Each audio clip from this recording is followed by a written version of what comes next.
Hola, ¿están presentes? Buenas noches, doctor. Sí, doctor. ¿Cómo están? Buenas noches, doctor. La demora, aquí vamos. ¿Ven las imágenes? Sí, doctor. Oh, ¿listo? Ok, bueno, hoy vamos a hablar de la menopausia. Antes del WhatsApp, ¿no? O sea, ya, listo. De la menopausia y del síndrome climatérico. Ok.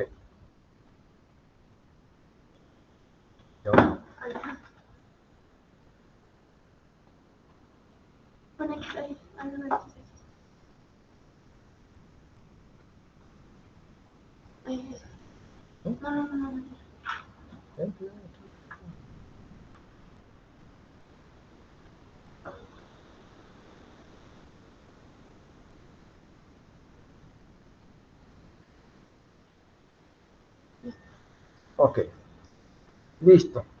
Van a disculpar porque yo soy un poco chambón para esto. ¿Qué es la menopausia? Básicamente la menopausia es el último sangrado menstrual, el último sangrado transvaginal en una mujer que está en insuficiencia ovárica. Y para decir esto,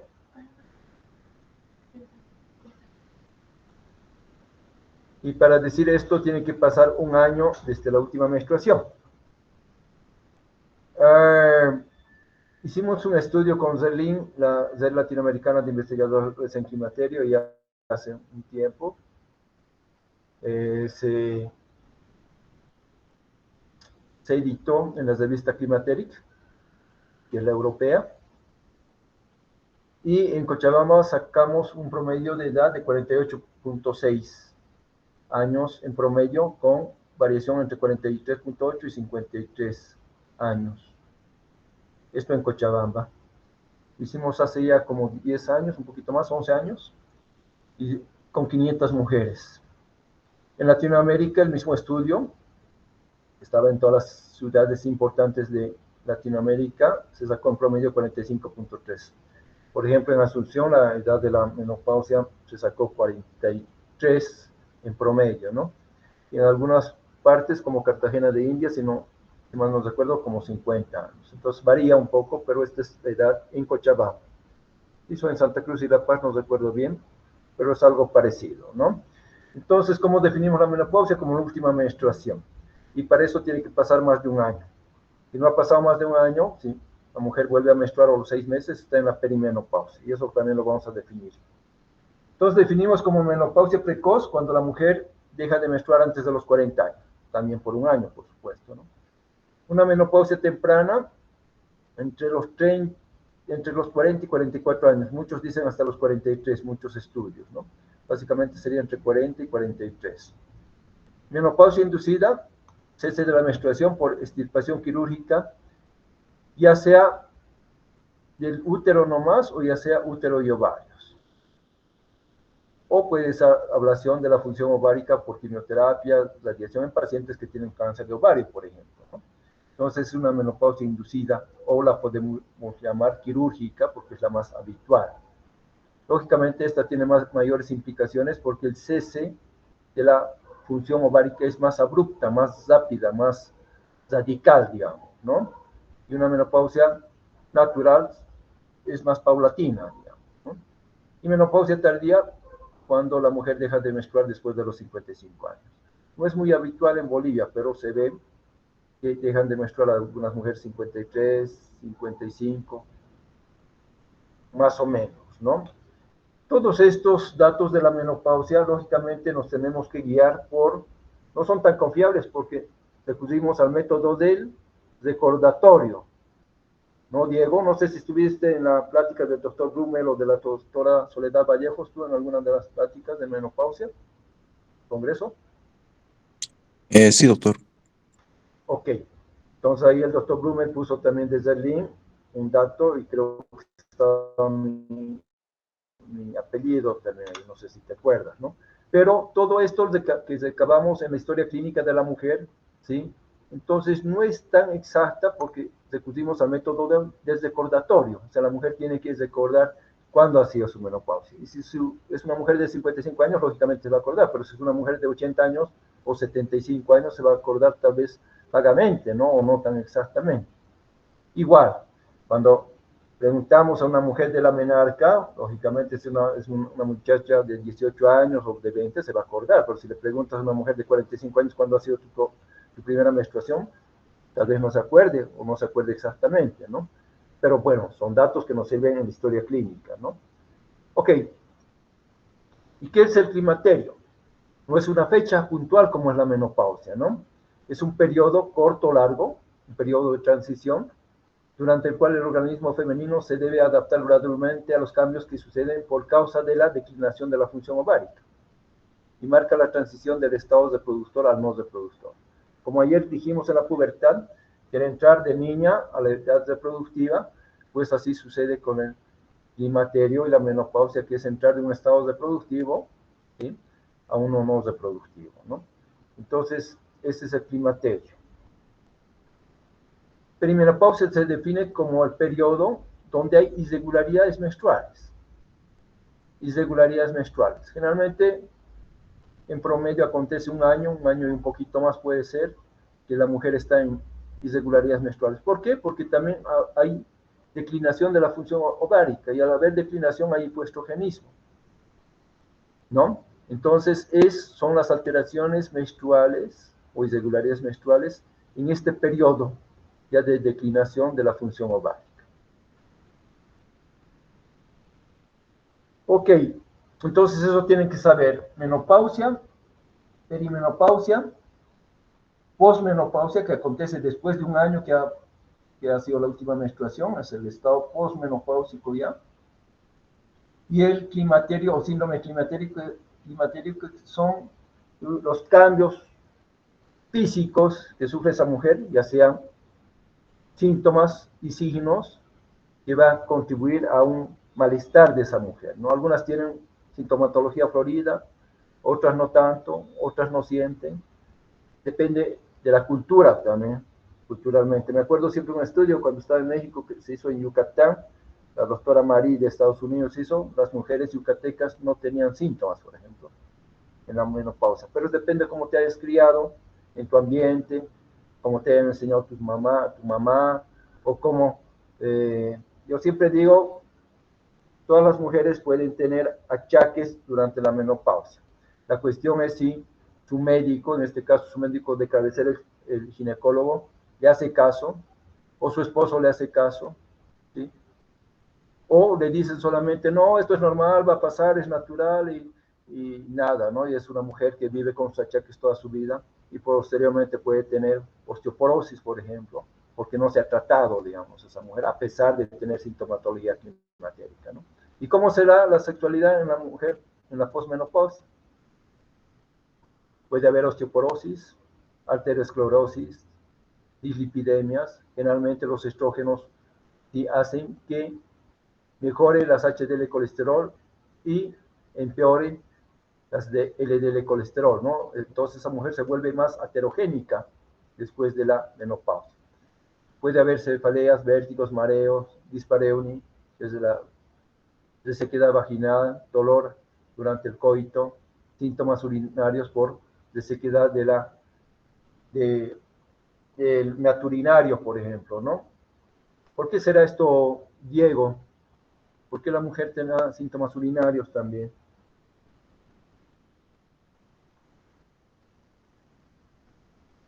Diego. Podría ser debido a que como ya no hay estimulación estrogénica, esto induce a que a nivel de los genitales ya no tengamos la vitalidad que tuviera una mujer Claro, eso es premenopáusica. entendido, ¿no? A nivel de los genitales, sí, tanto internos como externos. Entonces, si no vas a tener estrógenos que estimulen tu vejiga va a tener descenso de vejiga, por ejemplo, y vas a orinar más frecuentemente, ¿sí? Vas a tener sequedad vaginal.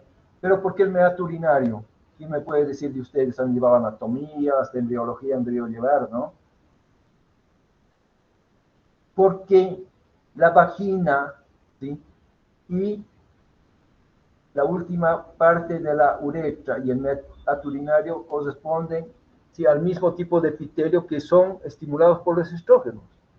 Por eso la mujer tiene urgencia miccional a veces, porque hay resequedad, porque no se está estimulando no solamente la vagina, sino el meato urinario, ¿no?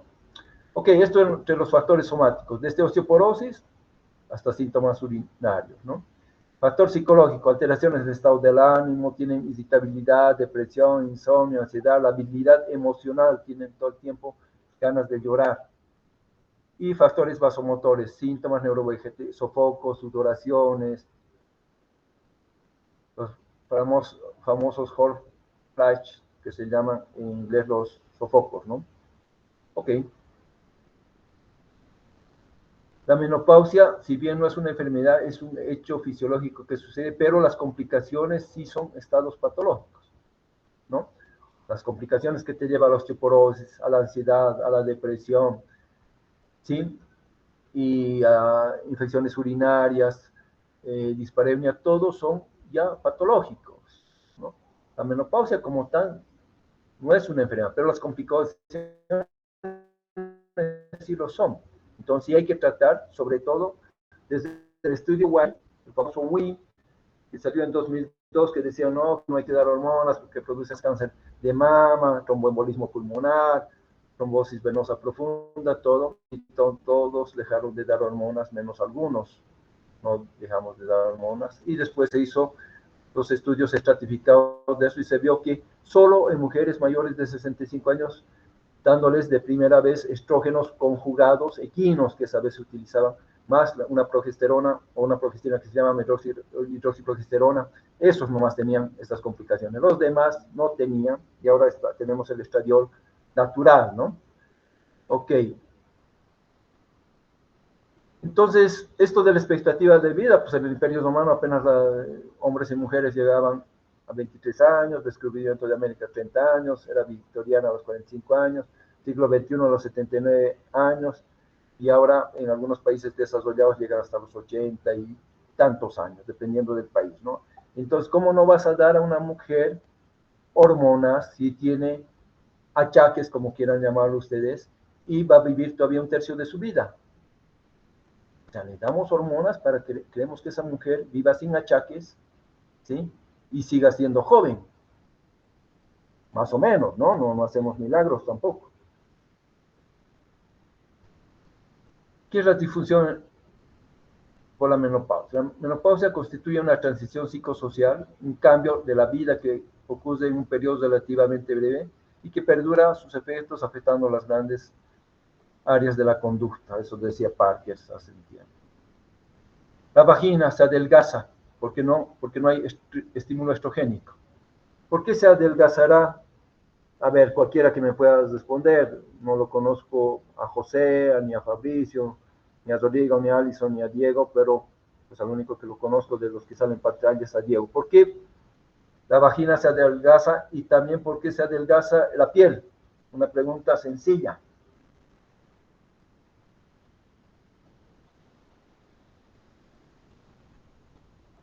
Han escuchado de la colágena, ¿no? Tenemos 6 tipos de colágeno, desde la piel hasta el cabello, desde la vagina hasta los huesos. No hay colágena ninguna que se haga hervir de los huesos de las patas de pollo, de las vacas, de la nariz de vaca, todo que se absorba porque es en hervir a 900 grados centígrados. El colágeno es una proteína, se muere como la insulina con esas cantidades de calor, todo. Entonces no hay ninguna colágena que te la tomes y que vaya a tu cartílago, que te haga bien o no sé qué. Lo único en la mujer posmenopáusica es darle estrógenos. Los estrógenos estimulan la colágena de la vagina, la colágena de la piel, del hueso, de todo. Entonces quieren darle colágena a su mamá, a su tía, a una hermana mayor que tenga, denle estrógenos si es que no tiene contraindicación. Después no hay, los otros colágenos no sirven para nada, es puro comercial. ¿Ya? Porque la colágena es una proteína y las proteínas, como hemos estudiado con la hormona del crecimiento, con la insulina, con grupos de práctica, las proteínas son lábiles, al calor, al frío, también si lo congelas una insulina, chao, tiene que estar entre 2 y 8 grados centígrados, ¿no? Entonces, de la colágena lo único que beneficia es a la María, ¿qué? A la María la Justicia, a ella y a algunos otros más, ¿no? Hay 100 tipos de colágeno que ninguna sirve. Ok, la vulva pierde tejido adiposo y subcutáneo. ¿Se acuerdan del monte de Venus que dijimos? En las niñas que empiezan la pubertad, que empiezan a engordar, y sobre todo el monte de Venus, las mujeres de esta edad ya no tienen ni monte de Venus, o sea, ni vellito, ni esa adiposidad que hay en el pubis, ¿no? Encima del pubis. Los labios mayores pierden contenido graso, se hacen más frágiles también. El vello pubiano disminuye. Todo esto tiene que ver con la colágena y con los estrógenos. Entonces, todo en medicina también es lógico. ¿Qué más ocurre? Tejidos pélvicos y ligamentos, hay relajamiento del tono muscular con tendencia al prolapso. O sea, aquí aparecen los famosos cistoceles, ureteroceles, todo. Se baja la vejiga, se baja el útero, todo, ¿no? Y esa paciente empieza a tener más infecciones urinarias, por ejemplo, por prolapsos, incluso el recto puede bajarse, porque los estrógenos estimularon los colágenos, estimulan también estos tejidos pélvicos y ligamentarios, ¿verdad? La uretra, y más si les operan a esta edad, les sacan el útero y no han anclado bien, chao, más infecciones urinarias, sobre todo en diabéticas de esta edad, ¿no? Uretra, adelgazamiento del epitelio, baja la presión uretral, alteración del soporte del cuello. Todo esto son cambios, algunos mecánicos y otros funcionales, ¿no? O de los dos. La vejiga, aumenta la actividad parasimpática, disminuye el epitelio vesical, decrece la actividad simpática con aumento de la actividad vesical, o sea, tiene ganas de orinar a cada rato, ¿no? El colágeno en la vejiga es al contrario, se hace una vejiga, digamos, más gordita, y entonces no hay buena motilidad, buena motricidad, ¿no? Ok. Entonces, ¿qué va a ocasionar? ¿Qué síntomas? Prurito, escozor, picazón en la vulva, sequedad vaginal, dispareunia que dijimos, incontinencia urinaria de esfuerzo o de urgencia, disuria, polaquiuria, misturia. Todos estos son los síntomas de la posmenopausia que no se trata con esto. Síntomas urogenitales en la menopausia, en la pre y en la posmenopausia, según estos autores que son chilenos. Sequedad vaginal antes de la menopausia, 14 a 40%, después 38 a 94. Dispareunia, 11 a 25, después 40. Disminución de la libido, 10 a 14%, después 38 a 73. Esto básicamente se explica por la falta de estrógenos, ¿no? Lógicamente, si no quieres dar estrógenos, si hay contraindicación, puedes dar, como el doctor Dummel el otro día hablaba, lubricantes que hay a base de geles, a base de hídricos, algunos, todo, pero lo mejor son los estrógenos. Soledad Vallejo el otro día habló de eso. Tipos de disfunción sexual en la posmenopausia. Alteraciones del deseo, porque la libido baja. La libido tiene que ver con los estrógenos, pero también tiene que ver con la testosterona. Las mujeres también producen una poca de testosterona, ¿no? Trastornos de la excitación, defectos orgánicos. Entonces, a medida que pasan los años, pues las mujeres disminuye el porcentaje de actividad sexual. Lógicamente no tienen buena libido y tienen dispareunia, todo les duele, pues lógicamente lo apartan a su pareja, ¿no? O a su marido. Esto con el Jacob Blumer también su estudio. En la sexualidad lo mismo, ¿ya? Deseo, excitación, orgasmo, dispareunia. A medida que pasa el tiempo, pues esto declina, ¿no? Sexualidad en la mujer en la posmenopausia, causas de inactividad sexual.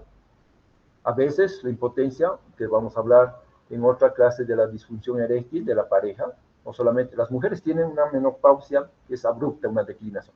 Los hombres no tenemos lo que llaman, ¿qué llaman? No hay declinación abrupta del hombre. Entonces, solamente puede haber declinación abrupta de la testosterona si te han operado de un cáncer testicular o de un cáncer de próstata y te han quitado la testosterona, ¿no? O sea, el órgano productor de testosterona, que son los testículos, ¿no? solamente en estos casos se pudiera hablar de andropausia.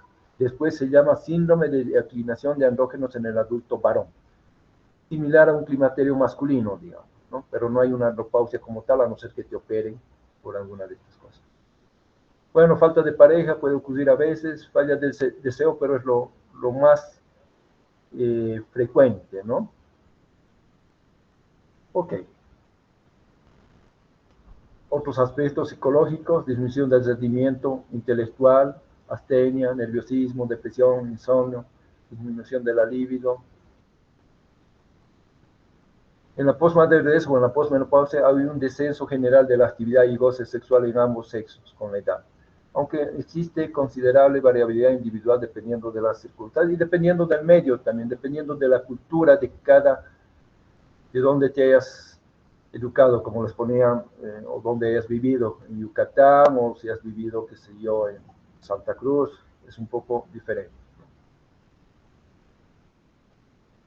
Ok, las concentraciones hormonales y la sexualidad: disminución de la concentración plasmática de estrógenos y andrógenos y deterioro sexual, ¿ya? Porque los estrógenos son vasodilatadores, por ejemplo. Disminuye el flujo sanguíneo a nivel de los genitales también.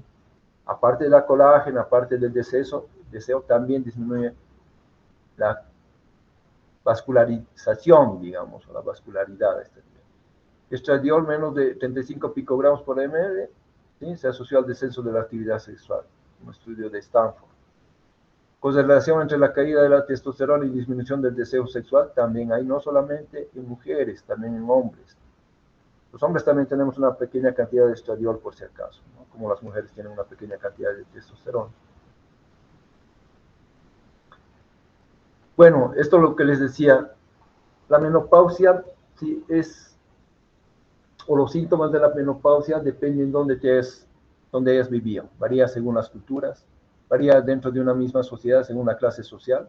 No es lo mismo una mujer, digamos, por decirles algo del Alto, o una mujer de Santa Cruz. También depende de la educación. Y el estereotipo médico también, si tienes una posición puramente biologista, o lo que le llamaban antes, que el médico se hacía el ginecólogo, sobre todo como el papá, les dice: no, estos síntomas van a pasar, es natural la menopausia, entonces no te puedo dar nada porque esto es natural. Así era. Las mujeres en Bolivia hasta hace poco, 20 años, y en otras partes,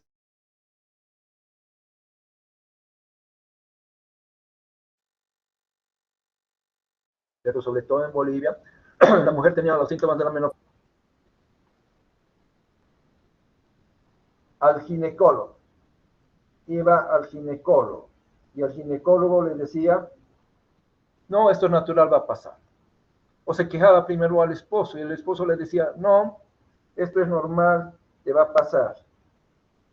Y luego se quejaba al papá también, y el papá le decía: no, esto es normal, tu mamá ha tenido lo mismo. Y tal. O sea, soslayaban esto y la pobre mujer vivía con sus achaques, y después de 5 años de tener esto tenía osteoporosis, ¿sí? Entonces esa pobre mujer vivía con achaques. Esto en el mundo, en Norteamérica, en Estados Unidos, por ejemplo, ya se ha ya se liberó con el descubrimiento de la píldora. En 1950, Sintex descubrió la primera anticonceptivo a base de una raíz que hay en Oaxaca, en una parte de México, que se llama cabeza de negro. Y ahí se sintetizó los primeros estrógenos y progestinas. Y a partir de eso vino la liberación de la mujer. Hubo las pastillas anticonceptivas. Entonces la mujer empezó a tener liderazgo, ¿no? Entonces, en Estados Unidos, en Europa, las mujeres desde 1950, ¿no? Hormonas que son peligrosas, que no sé qué, tienes que aprender a vivir así. A eso se refiere.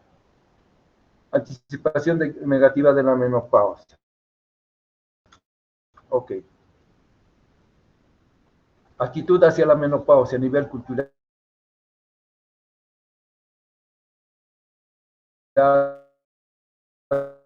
desarrollo profesional, lógicamente las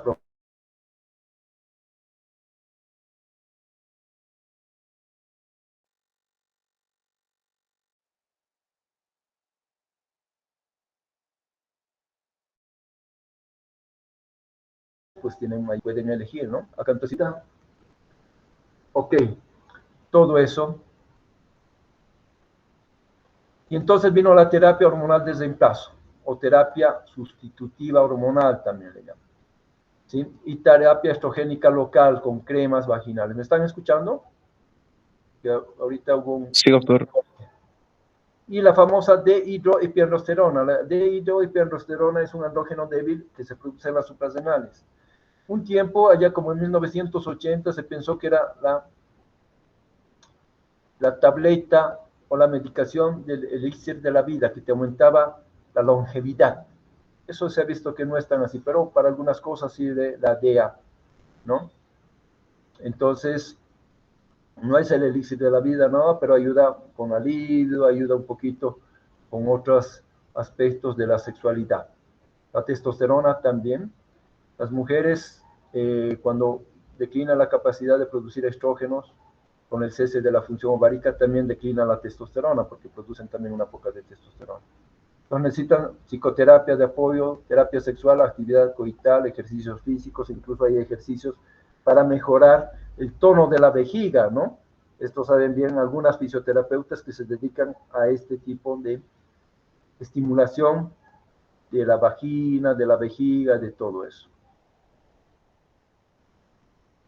Bueno, es un caso clínico, nada más una mujer de 30 años, ¿qué debería hacer? Ejercicio, dejar de fumar, comer saludablemente, dietas ricas en calcio, mantener el colesterol en concentraciones bajas, ser consciente de las hormonas en nuestra vida. ¿Qué les digo yo a las mujeres cuando vienen a la perimenopausia, 40 por ahí, que están gorditas, todo? Tienes que hacer ejercicio y comer saludablemente porque a partir de la menopausia ya no vas a producir estrógenos y vas a engordar de la barriga. Les digo, entonces si haces ejercicio, si comes sano, o sea, vas a estar ya preparada para esa etapa que a veces es dura, ¿no? Aparte de que te pueda dar tu ginecólogo o tu qué sé yo, tu endocrinólogo, terapia hormonal de reemplazo, pero tienes que ayudar con el ejercicio y con la dieta saludable.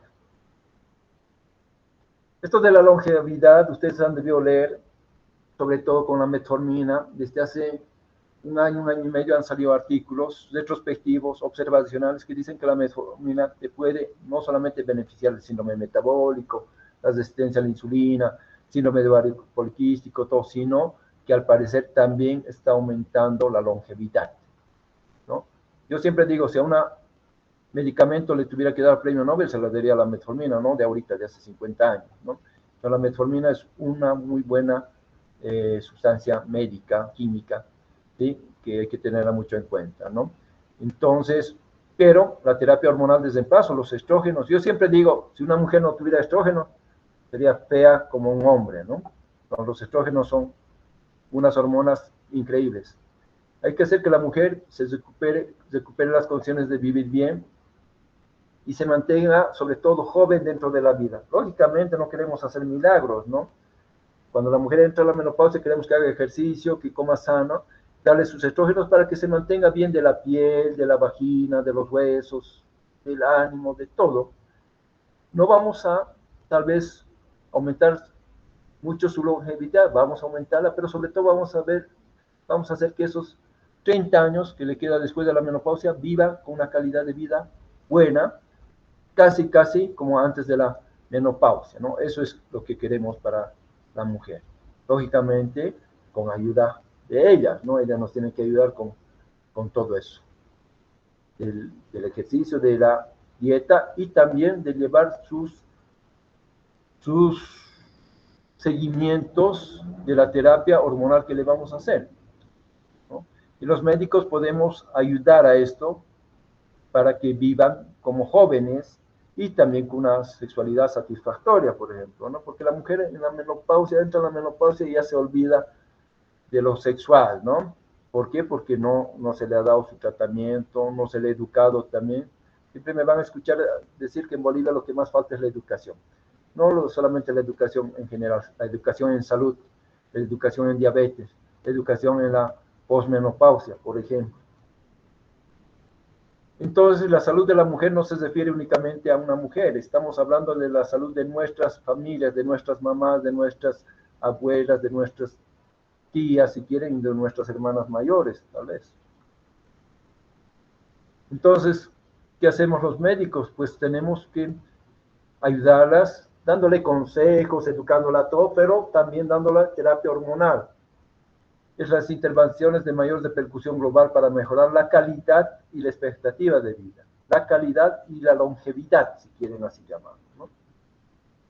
Ok, eso es lo que queremos con las mujeres. Y hormonas, terapia hormonal, hay muchas. Voy a mencionar solamente lo que tenemos en Bolivia, que no tenemos mucho arsenal. A una mujer que tiene el útero intacto, que ya no menstrua, hay que darle una mezcla de estrógenos con progesterona. Estrógenos naturales con progesterona natural, para que esa mujer, ¿sí?, no se estimule ese su endometrio. Si le das solamente estrógenos, vas a hacer crecer ese endometrio y va a tener irregularidades menstruales, va a tener sangrados. Entonces, das, por ejemplo, un Clinomar. Estás dando sus estrógenos y hace que ese endometrio todavía descame al principio y luego ese endometrio se va a agotar, aunque le des progestina ya no te va a menstruar. Si ya no tiene útero, le tienes que dar puro estrógenos, ¿no? Estradiol, que es el estrógeno por excelencia, ¿no?, el más natural. Le das en forma continua, todo el tiempo, ¿sí? Entonces, tenemos eso en Bolivia. Tenemos estrógenos, el estradiol, en forma parenteral, en cremita, en un gel que se pone a los hombros o a los muslos, pero que no viene con progestina. Entonces queremos darle con progestina, le tenemos que dar seguido los estrógenos y los últimos 10 días de cada ciclo, que pueden ser del 20 al 30 días de cada mes, le damos una progesterona natural por vía oral, no tenemos por vía parenteral. O también hay el Alceto, que es un tipo que se pone en el antebrazo, que tiene estrógenos, pero viene en un aerosol con alcohol. Se puede poner, pero tienes que adicionar la progesterona de la misma forma que estamos haciendo con el Ginoder, por ejemplo, ¿no?, de forma secuencial, simulando el ciclo de la mujer, quiere decir, ¿sí? Entonces, porque no tenemos la progesterona en forma parenteral. Antes teníamos en parches, venían ambos, me acuerdo del Stacom y de alguno más. Ahora no tenemos, lamentablemente. Si no podemos dar estrógenos y progesterona porque esa paciente tiene alguna contraindicación. ¿Cuáles son las contraindicaciones absolutas? Cáncer de mama en la mujer reciente o que no haya pasado más de 5 años, o cánceres de mama, endometrio, ¿sí?, o ovarios en familiares de primer grado, mamá, abuelas, hermanas, tías. ¿Ya? Esa es la contraindicación absoluta.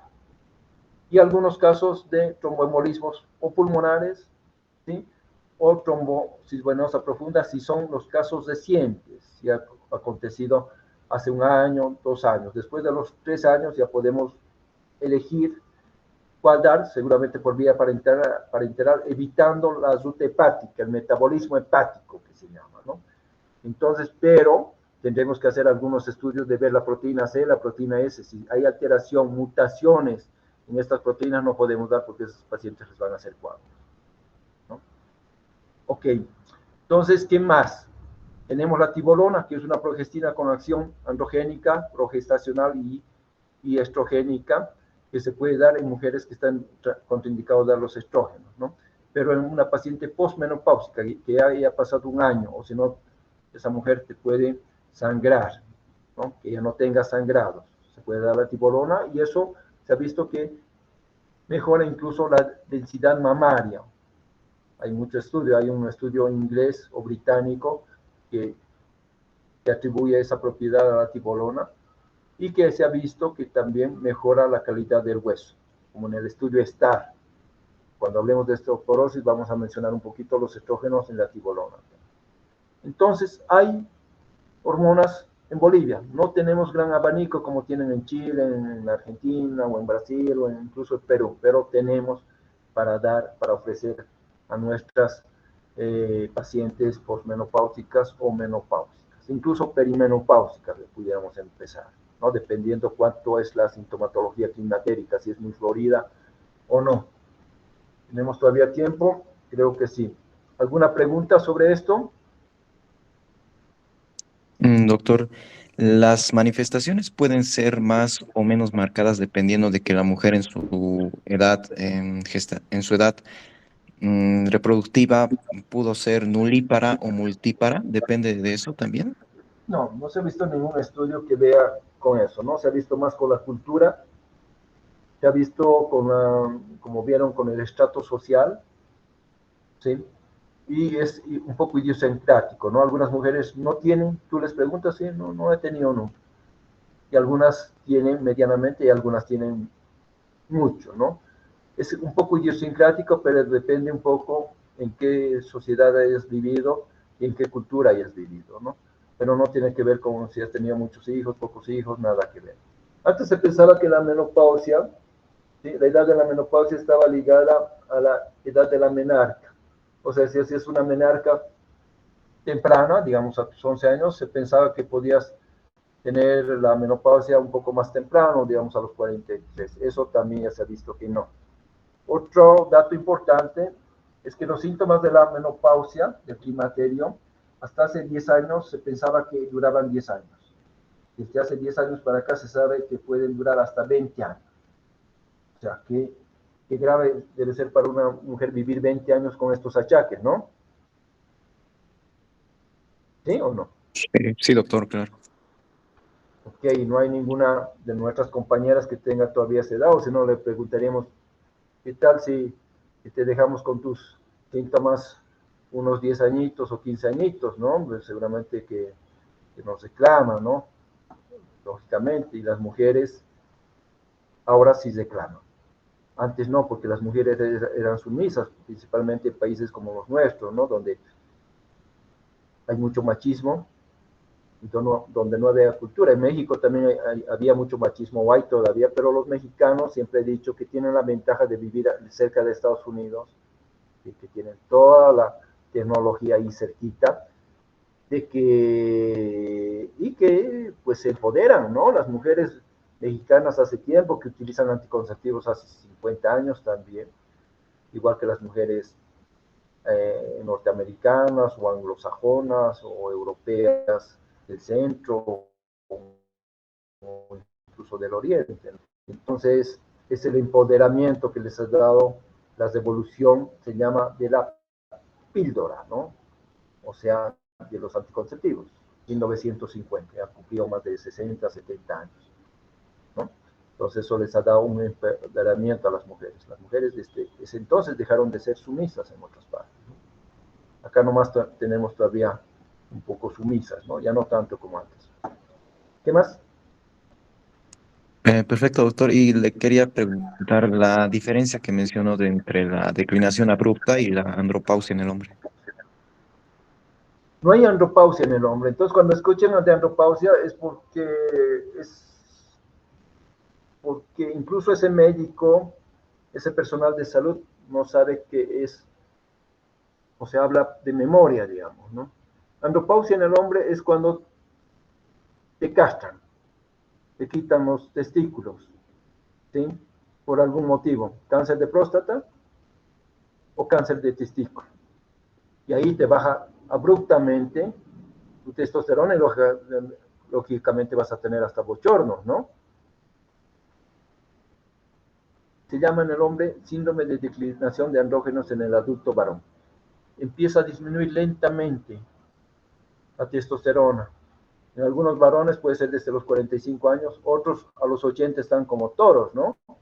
Algunos abuelos han debido ver ustedes, ¿no? Entonces también un poco idiosincrático, pero es gradual. Entonces los varones no tenemos esas molestias radicales que tiene la mujer, ¿no? Y si a una mujer por algún motivo le has extirpado con o sin razón los ovarios todavía, una menopausia quirúrgica es peor todavía, ¿no?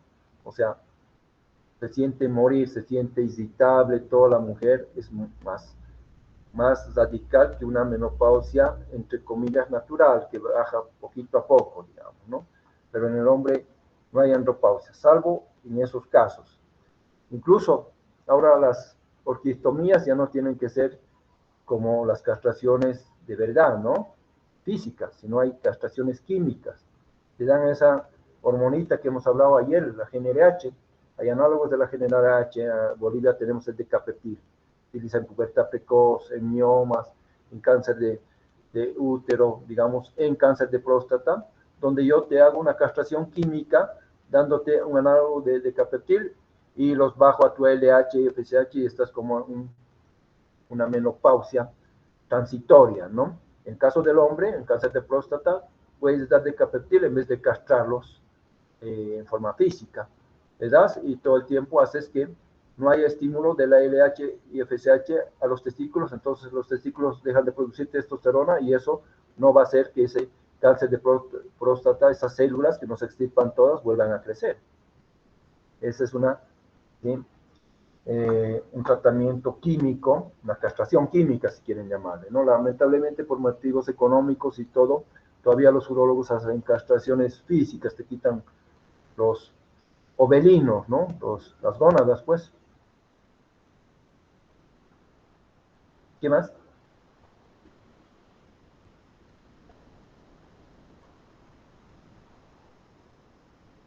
¿No hay preguntas más?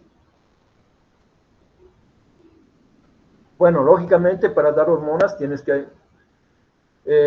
yo siempre he partido de la premisa antes del estudio White, 2002, siempre yo decía, hay que dar hormonas por tiempo indefinido. Ahora sigo manteniendo eso. Hay que dar hormonas a una mujer que ha empezado a los 45, 50, 55 años. Antes de los 60 de primera vez puede seguir dándole, pero con controles periódicos, mamografía cada año. ¿Sí? Ecografías puedes hacer o no para apoyar la mamografía de mamas, para ver si quieres quistes, o puede ser ecografías transvaginales, sí o no, no es tan primordial, pero la mamografía es imprescindible. Entonces a una mujer le vas a dar hormonas cada año su mamografía. Y luego ver su perfil de lípidos, porque los estrógenos, si bien te bajan, ¿sí? Por vía oral te bajan los... te baja el colesterol, sobre todo el colesterol malo, te sube el colesterol bueno, pero pueden aumentar los triglicéridos. Cuando le das por vía parenteral, por crema o parches o gel, ¿sí? No tiene efecto hepático, no te va a aumentar los triglicéridos ni los factores de coagulación. Todos son efectos benéficos, te aumentan las HDL colesterol, ¿sí? Bajan las LDL y todo. Entonces, perfil de lípidos, pruebas de función hepática si le estás dando por vía oral, pero sobre todo la mamografía. No es que se lo des indefinidamente, no, tienes que dar, le tienes que hacer mamografía cada año y le tienes que decir a esa mujer, yo a todas las mujeres, no sé si me han escuchado, incluso a las que ya empiezan la pubertad, les digo, tienes que parte las mamas una vez al mes. A los 7 del primer día de acción, frente al espejo, comparando ambas mamas, o sea, tienen que conocer su cuerpo y también lo propio los dones. En la ducha todo hay que tocarse los testículos, compararlos, todo, ¿no? Porque puede aparecer un granito, que es ¿cómo le llaman? Un lunarcito, todo que va creciendo, por decirles algo. La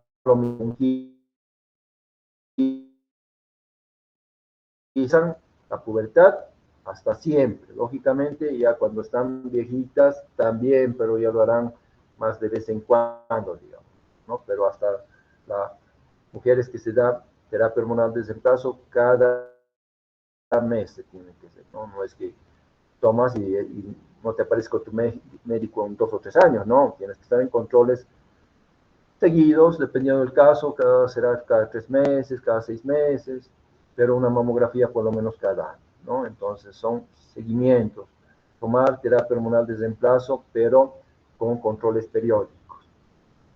Ok, ¿qué más?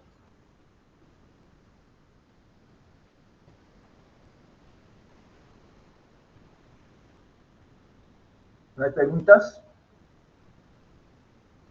Bueno, esto es un panorama nada más, para que ustedes también, ustedes cuando uno está en personal de salud, cuando seas enfermera, hasta fisioterapeuta, médico, lo que ustedes quieran, especialista, es para educar a nuestra población, para aconsejar primero a nuestras familias, después al resto de la población, ¿no? Hola. Sí, permítame un segundo, estoy en clase, permítame un minuto, ¿ya? Ok, si no hay nada más, nos despedimos conmigo, nos falta un tema, osteoporosis,